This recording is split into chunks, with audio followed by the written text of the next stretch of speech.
Welcome to the wonderful world of wine. We are your hosts, Mark Lenzi and Kim Simone, exploring all things wine with you. Our program is supported by Franklin Public Radio, and you can find out more about us on our website, thewww.wine.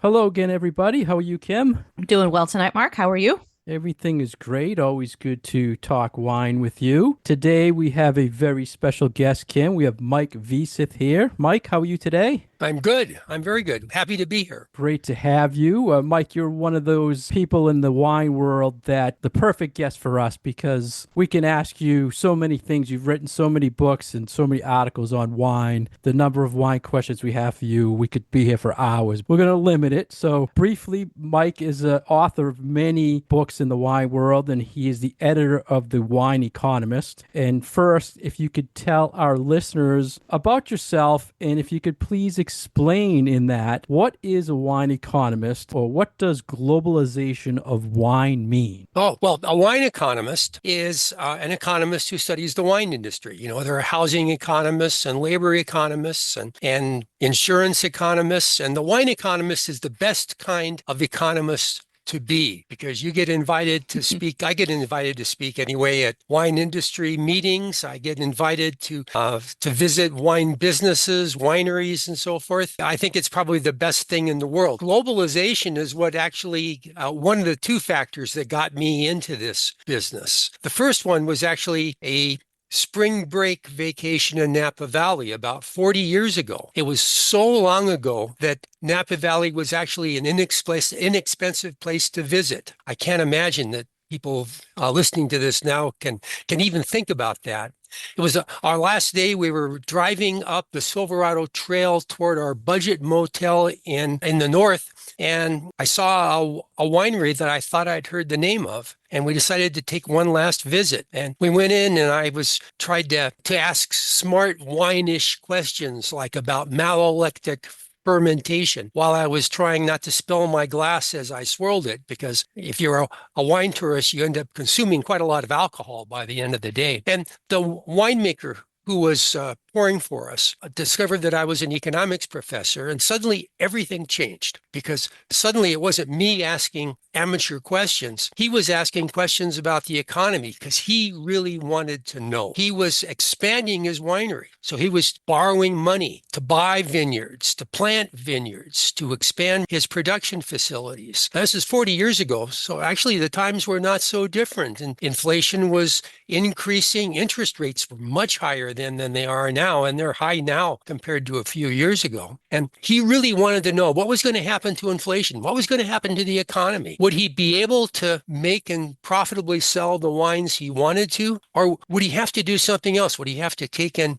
partners? Would he have to cut corners and so forth? And we got back to Santa Rosa in that budget hotel. Said to Sue that it seemed like I had learned something. I had learned that wine was not just an art and a science, but that it's a business, and that the sort of things that economists like me do can be useful to the business of wine. That idea just sort of floated around for several years until 20 years ago, when I was writing a book on globalization. It was a book of case studies about how globalization unfolds in different industries: fast food and slow food, high fashion and recycled clothes, basketball and soccer. They're all different. They all have some things in common. One of the chapters was on wine, and it really struck a note. And so I decided that I wanted to learn more about how the global wine trade works, and how that world brings tens of thousands, or at least hundreds and thousands of different wines from around the world to our local stores. And so that's how I got started in it. It was that original spark by the Napa winemaker, and then the curiosity of how all of these wines end up here, and where all of our wines go and how. I talk a lot in my classes, especially for intro people, about having the aha moment where where something either makes sense in your brain about wine, or you have this like revelation that this is something that I can see focusing the rest of my life on. And it sounds like you had your aha moment at that winery where you That's were right. able to kind of connect your these two passions of yours. Well, that's right. And I think that in my work, I try to create aha moments for other people. I know when my first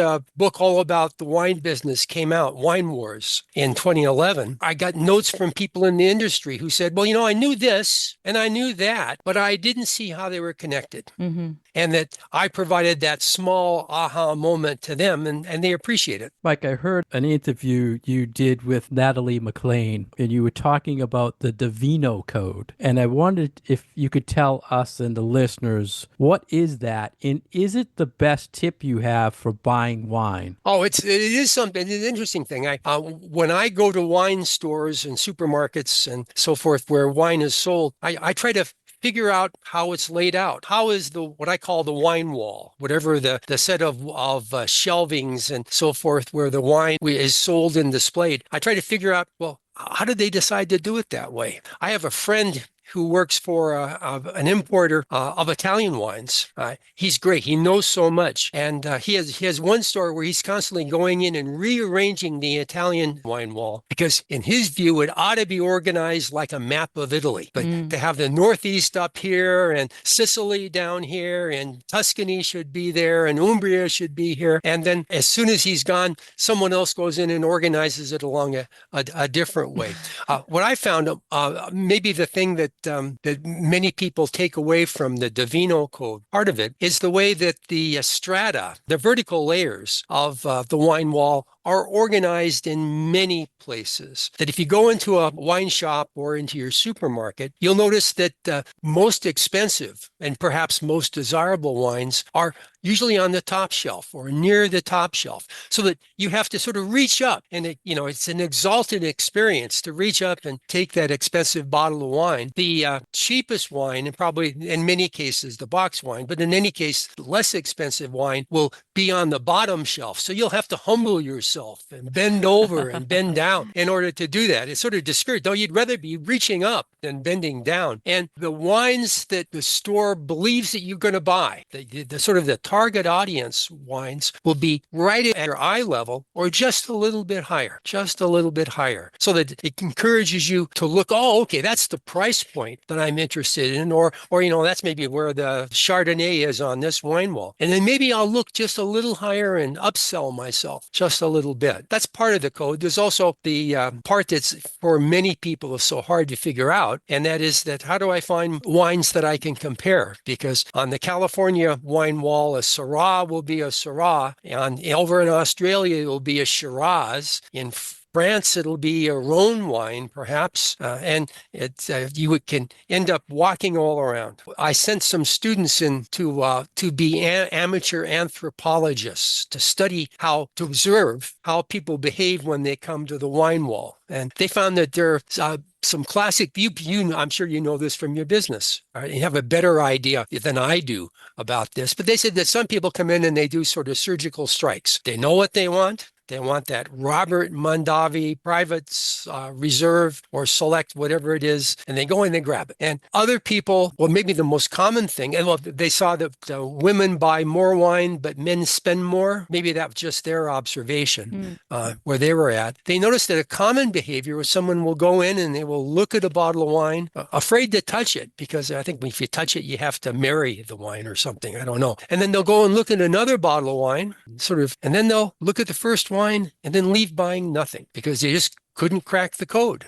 They just didn't know, if I reach up, am I wasting my money by buying that very expensive wine? If I reach down and get the cheap wine, am I just throwing my money away because it's no good? The same students went to a local Safeway store, a typical supermarket, and they found that the cheapest wine there was about $2 per bottle equivalent. It was Franzia box wine, and they could get it for about $2 a bottle equivalent with their club card discount. And the most expensive wine at the same store was a crystal champagne for over $200. the code is tough to crack. I remember a previous interview and show that we did that was about the psychology of wine, and your point for the customer who would only look at it and not actually pick up or touch the bottle. We talked about that exact same thing, that there is something about that connection between touching the bottle and maybe it's turning it over, reading the label, but there is this connection between having that physical contact with the bottle. So I think that's really an interesting point that your students were able to notice when they went in to do their studies.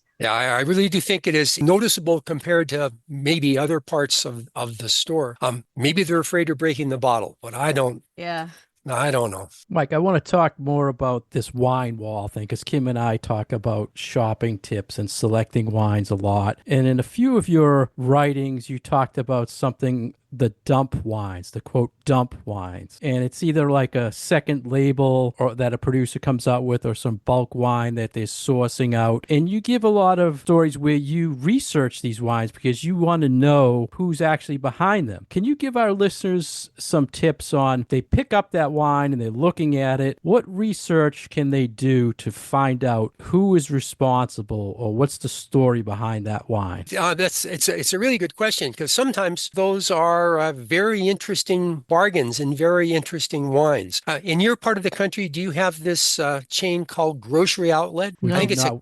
I think it's a California chain. They do a lot of closeout wine. And so a lot of these dump wines, which, that's probably not a nice way for me to talk about them. But in many cases, they'll be, I guess we could call them negociant wines. Is it like excess wine? Yeah, it could be excess wines. Or yeah. I know people who go out and they find very good wines on the bulk wine market, especially these days. There's a lot of good wine on the bulk wine market. So they do a blend of these wines and they put it out under a new label. Since it's a new label, it doesn't have a lot of reputation. Sometimes the label is there only for that one batch of wine, and then they'll go on to a different one. So you look on the back, try to find indicators. Does it have a specific geographic indicator for you? For example, a California Pinot Noir. Well, that could be from anywhere. A Sonoma Coast. Well, suddenly I'm paying a little more attention because that's a relatively compact area. And if there's bulk wine available there, well, that could be pretty interesting. Maybe that's worth giving a try. It's just you think about the indicators of quality, and then you worry about things like vintage dates and so forth. One of my favorite discoveries, and it only lasted for a few weeks, was at the same Safeway store, as it turns out, and I found a Pinot Noir called Fred's Friends, $1.99. Now, this was a few years ago, so that'd be maybe $5 now. Fred's Friends, and it was from, I think, Yountville, California. Pinot Noir, Yountville.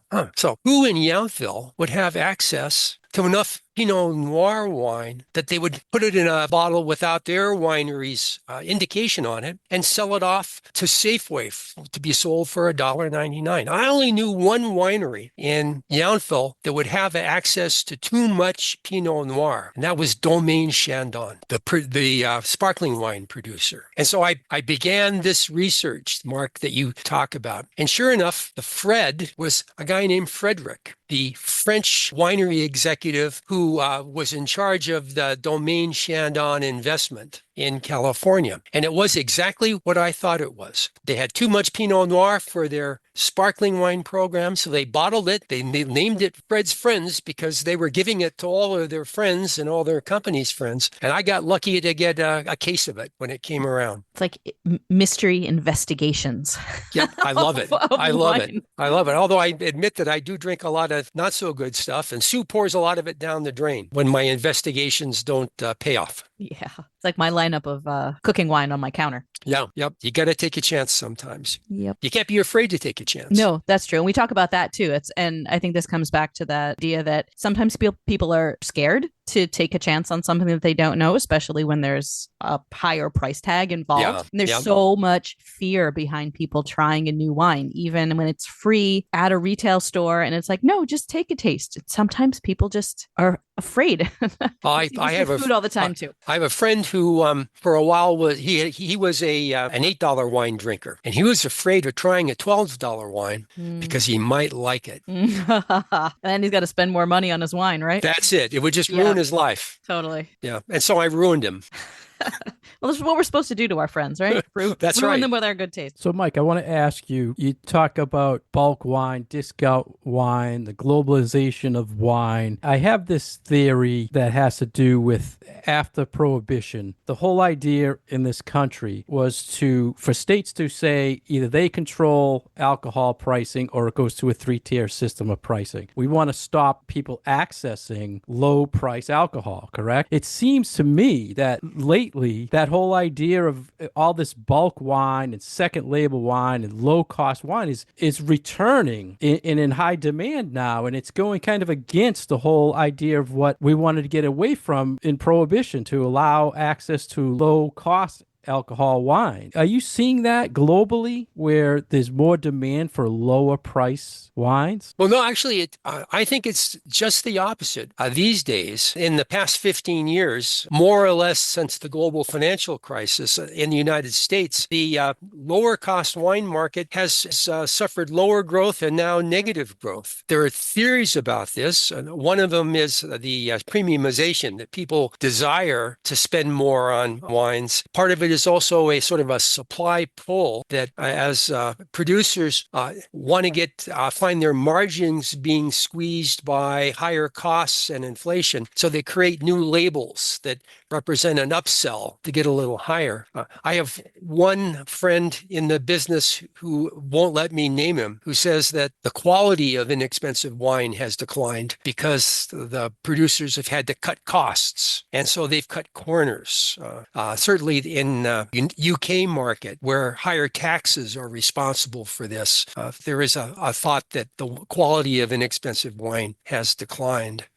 As Americans have been drinking now less wine, it seems like the movement is to have better quality wine and so higher price wine. But to be honest, that trend is seemingly now run out of road. And we're now regretting that we don't have good value wines more available than they have been in the last few years, because those might be the on-ramps for especially younger people to begin to enjoy wine the way that probably the two of you, but certainly I did. I didn't start off drinking expensive wines. I started off drinking jug wines, things like Gallo, Hardy, Burgundy, and so forth. And they were fine. And they led me on a path where I drink better wines now, but I don't regret those. Yeah, as the three of us have obviously been paying attention to wine for decades, many years now, and we've been in it long enough that we can talk about seeing certain trends over the course of a generation of wine drinkers. And to your point, I think that is absolutely correct, that there is this need for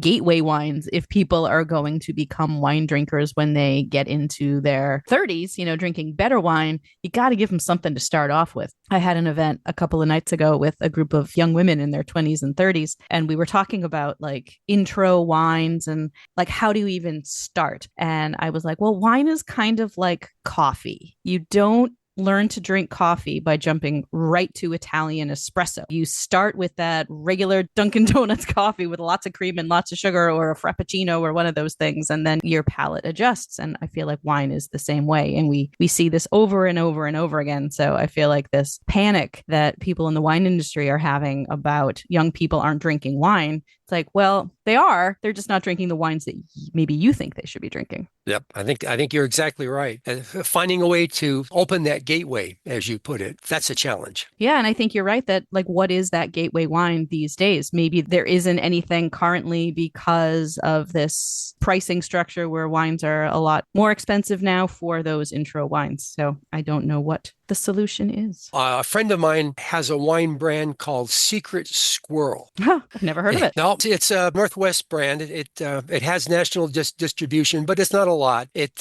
has a great label. I wish I could show the label to the listeners, because it has a picture of a squirrel with a New Orleans party mask on.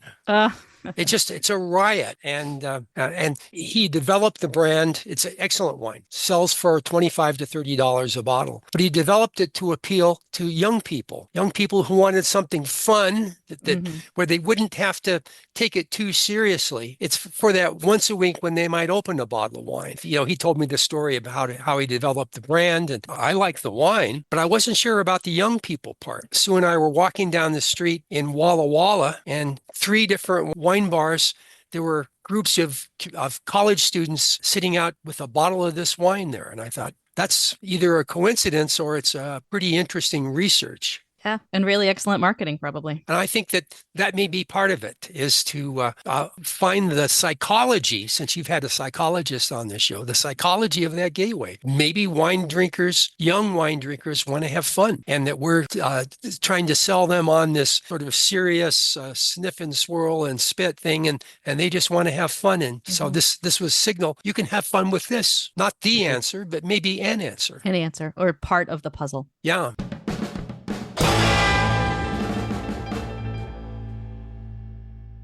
Thank you for listening to us today on The Wonderful World of Wine. We are your hosts, Mark and Kim. You can find more information about us on our website, thewww.wine.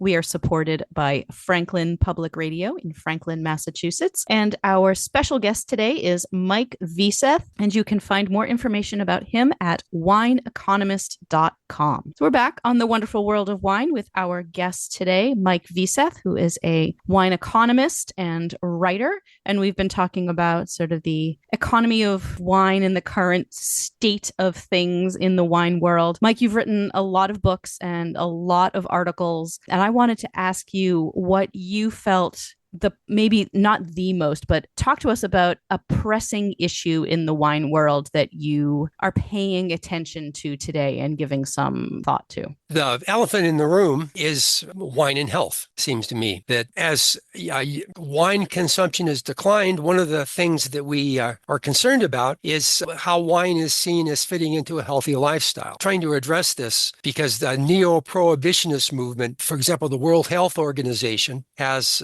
declared that no level of alcohol consumption is safe, that any single drink is bad for your health. And then on the other hand, there are many of us who see wine as not alcohol, but as wine as a food, a wine as part of a healthy lifestyle and so forth. So there's a sort of conflict. It is the case that when someone wants to say negative things about wine and health, they can pretty much say whatever they want to. But if someone in the wine industry wants to defend it and talk about how wine might actually contribute to your health, well, there are all sorts of regulations for people who are actually in the wine industry. So it's not a level playing field, debate for this. And especially in Europe, there is great concern. European regulations can be much more onerous on wine in terms of the advertising already, but also in terms of the labeling and sales and so forth. So this is one thing that we're concerned about. We're also concerned about, as we've talked in the first half of the show, about getting an on-ramp for younger wine drinkers. But I think this health issue might be part of that. Related to health, Mike, I want to follow up with a question on that. I know a few times you mentioned the Prisoner wine, the specific brand in Prisoner wine, and you say no one knows what's in it, but they buy it and it sells like crazy, correct? So one of the things I battle all the time when I'm educating people on wine, and I use the example of rosé often. I'll say, you drink such and such rosé. Tell me what grape is in it. And people say, I have no idea. So why do you think wine consumers will pick up any wine and drink it, not care what's in it, but they do care what's in their food? Why would they look at ingredients of food, but they don't care what they're drinking when they pick up a wine? Well, that's a really good question. And I think there is a part of the market that is very curious about what's in the wine. And of course, the thing about wine is if for many wines, the rosés, rosé Provence and so forth, a counterexample of that. But you can often find out what grapes are in it, where it was made, sometimes who made it, sometimes usually the year it was made, sometimes the conditions and so forth. It is the case that what people really care about in wine is not the vintage year and appellation and so forth. It's how it makes them feel. People want a wine that will make them feel good. And to a certain extent, when we try to market wines, I gave a talk on this to the Prosecco superiority producers a few years ago because they were getting very nerdy about their wine. They were even nerdy to the point about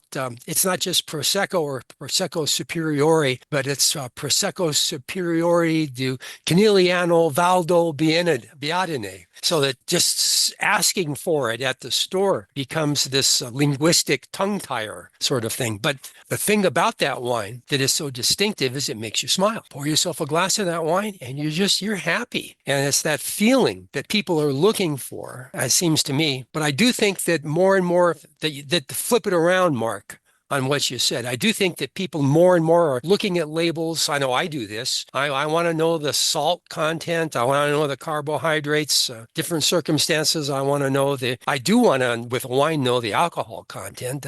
I think that'll tell me something. My wife wants to know how much the bottle weighs because she's just hell on heavy bottles. But I don't think it's going to be a long time before there'll be pressure on wine producers to reveal more about what's in the bottle, not just the grape varieties, but more things about it than that. I have another wine friend who unfortunately has died, I think last year, who became sold completely on organic wines and organic viticultures and converted his big vineyard into organic. And he told me why. He said, I was out with my daughter and grandson shopping for groceries. And she looked at every label to see, was it organic? Was it this? Was it that? He says, why are you doing that? He says, look at your grandson. You think I'm going to put chemicals in him? You want me to put chemicals in him? No, I'm not going to do that. And he realized that eventually someone was to do the same thing with wine. And they would ask, do I want to put something? I want to know what goes in my body. So I think that we'll see a come to reckoning on this.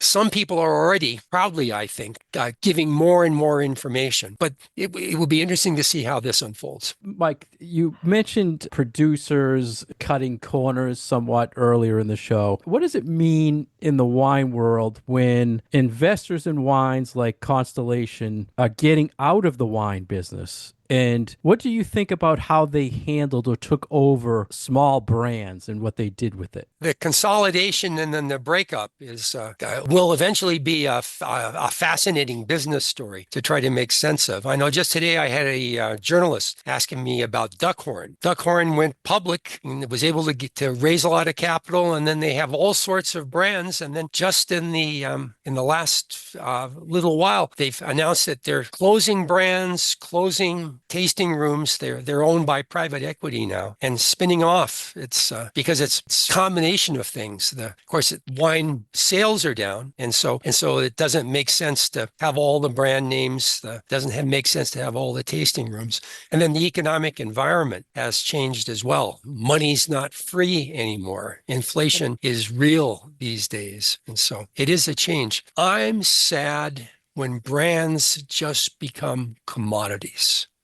So you can sell this brand, sell it to there, sell it to there. I think you mentioned, Mark, The Prisoner, that one. Yep. And that became a sort of a commodity brand that Constellation finally bought. But a California guy started it up. The picture of the little prisoner on the label was apparently a print or something that he got when he was a teenager for a birthday present. And he loved that little tortured prisoner and put it on a label when he made Napa Valley wine. And then it was purchased by a Chilean winemaker in California and then sold on to Constellation brands. And it didn't really have a place. It wasn't a wine of, that's a Cabernet. It wasn't a wine, that's from Yountville. It was just a brand. We'll go off and do something else. To me, to many consumers, it doesn't make any difference. As you said, Mark, that, I like the label. I like like the flavor. Oh, I like how it makes me feel. And so it doesn't really matter. But for me and maybe a few other people, a wine of place, a wine with a personality is worth something too. And that I hope we never lose that. I hope wines don't just become commodities. I actually explore that nightmare at the end of one of my books. I drew on an old Sylvester Stallone movie called Demolition Man.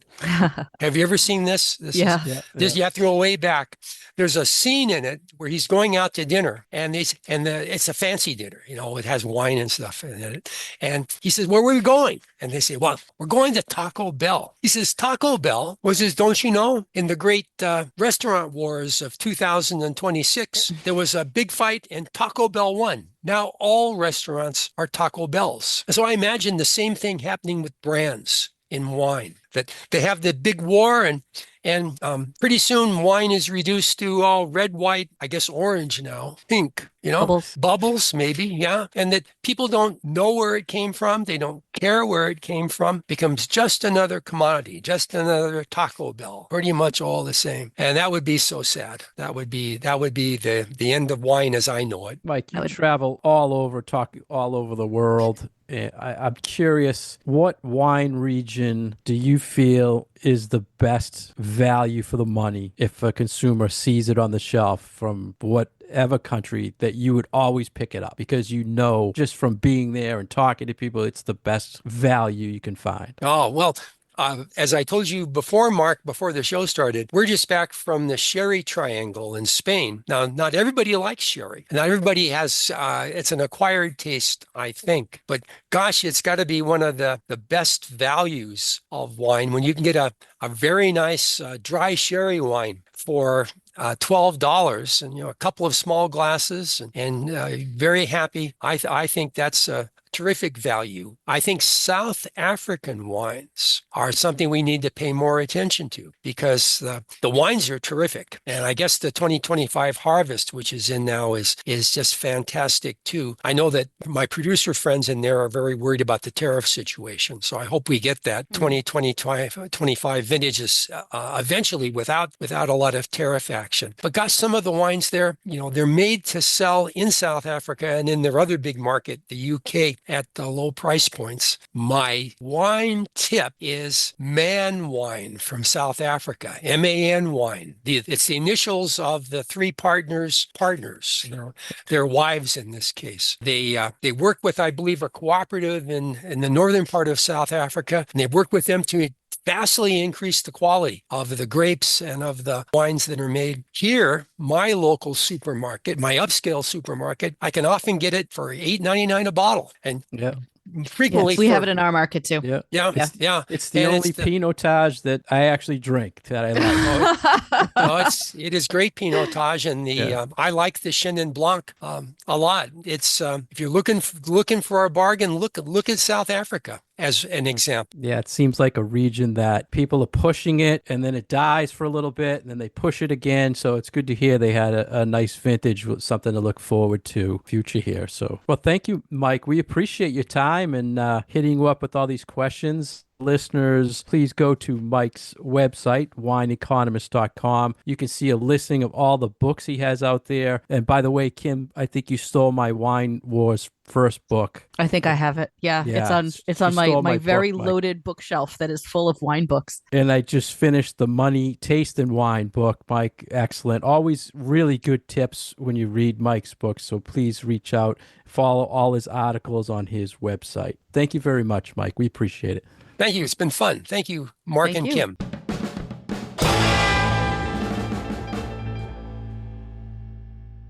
Thank you for joining us today on The Wonderful World of Wine. We've been your hosts, Mark Lenzi and Kim Simone, exploring all things wine with you. You can find out all about us on our website, thewww.wine.